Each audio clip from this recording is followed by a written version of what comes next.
Francis Tadgrain, a peint ici sa femme et son fils, Robert, en 1884. Donc Robert a 2 ans. Et l'idée, c'est que quand il fait ce tableau, il va le faire aussi pour présenter à tout le monde un moment particulier de la vie de sa famille. Alors, ce qui est... Je propose aux élèves d'aller dans le musée de Berck, parce que ce qui m'intéresse, c'est qu'ils prennent conscience que c'est un patrimoine duquel ils peuvent s'emparer pour s'inspirer des portraits anciens, souvent, donc, qui datent de l'époque photographique ou pré-photographique.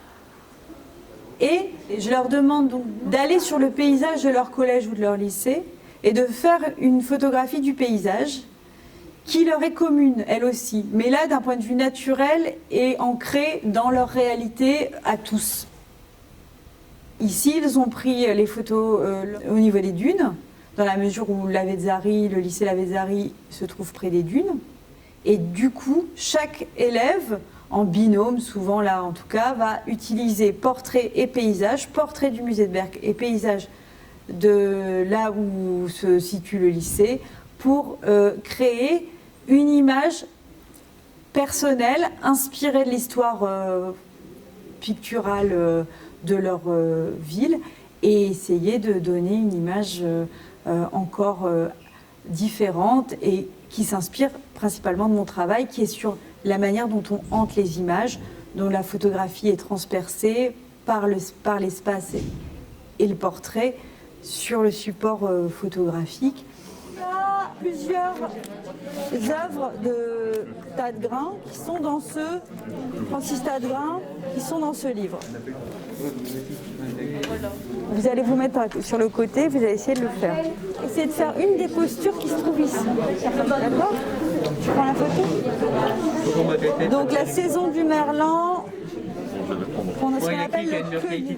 J'étais assez séduite par le rendu du travail de Catherine et je n'avais pas encore travaillé avec le support photographique. Donc c'était une nouveauté pour moi et je voulais découvrir cela avec mes élèves. Donc il y en a un peut-être sans faire l'acrobate, mais on va devoir peut-être se mettre... Au début, ils ont toujours un petit peu de réticence, une personne qui arrive, qui va leur exposer un nouveau projet, mais c'est travailler beaucoup leur créativité. Et c'est aussi travailler une sorte de lâcher prise. C'est important de travailler aussi avec d'autres intervenants que leurs enseignants. Et ils ont adhéré. En général, ils sont assez partants. On est en train de faire notre tableau. On est dans un paysage et tout, dans un autre personnage. Et je trouve ça bien d'être dans notre époque. On est dans un autre paysage, dans un autre monde. Ça, on dirait qu'on est dans une histoire. Travailler sur soi, se représenter, parler de soi, se mettre en scène, ce n'est pas toujours évident pour les élèves. Et c'est un aspect du programme que l'on travaille en CAP, en français. Donc c'était important à apporter aussi à leur enseignement. On va faire un tableau qui représente 3 pêcheurs qui sont rentrés sur un bateau en pleine tempête. Ça me fait penser énormément à Berck, qui est ma ville que j'ai énormément grandi, vu que c'est une ancienne ville de pêcheurs, ça peut montrer que, que je suis aussi de Berck. Je trouve qu'on peut émettre nos passions en faisant ça. Repars-toi, Rachel. Ouais, j'ai que le bouton de Joe. Le musée, j'ai jamais été, juste c'était ma première fois quoi. Ce qui m'a plu, c'est surtout un tableau, et ce tableau c'est ce que je viens de reproduire. Il m'avait vraiment tapé dans l'œil parce que la façon dont, de la façon dont je pense que le tableau est fait, j'ai l'impression que c'était un bateau qui a été échoué, mais ce tableau il m'a touché vraiment. J'ai pu aussi apprendre à, entre guillemets, poser derrière un fond. Et je suis assez contente de ma photo. Donc oui, ça me plaît. Tu restes avec la même... voilà. J'ai pu, entre guillemets, comprendre que les tableaux, ils racontaient une histoire. C'est vraiment cet élément-là que je préfère, c'est qu'en fait, quand je regarde un tableau, je m'imagine une histoire et mon histoire, elle me plaît en fait. Et après, c'est intéressant aussi de savoir c'est quoi exactement l'histoire à part la mienne.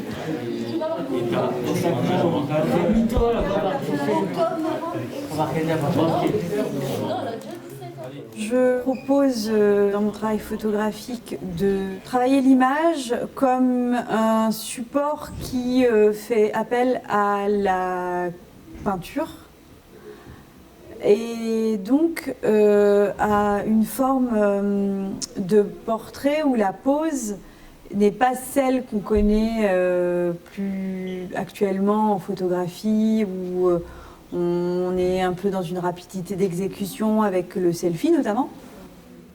Mais la posture du corps est quelque chose qui se travaille, qui permet de reprendre possession aussi de sa propre image, de son corps, que quand on va un petit peu au-delà dans une forme de raideur qui permet de se positionner face à la caméra complètement et de prendre conscience du corps peut-être plus complètement, il renvoie une image qui est différente. Et souvent, c'est ce qui se passe quand ils voient les images.